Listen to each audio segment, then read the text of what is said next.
গোপালগঞ্জের কোটালীপাড়া উপজেলায় সাংবাদিক পরিচয়ে এক ব্যবসায়ীর কাছে চাঁদা দাবি ও ফেসবুকে অপপ্রচারের প্রতিবাদে সংবাদ সম্মেলন অনুষ্ঠিত হয়েছে।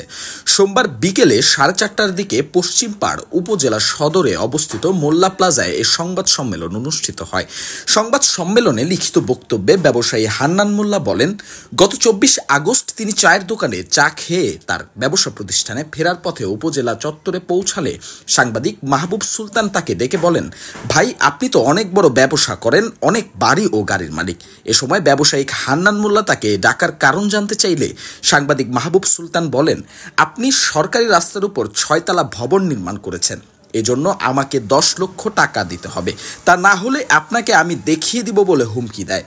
এ ঘটনার পর সাংবাদিক মাহবুব সুলতান তার ফেসবুক আইডি থেকে ওই ব্যবসায়ীর বিরুদ্ধে বিভিন্ন কিছু লিখে অপপ্রচার চালায়।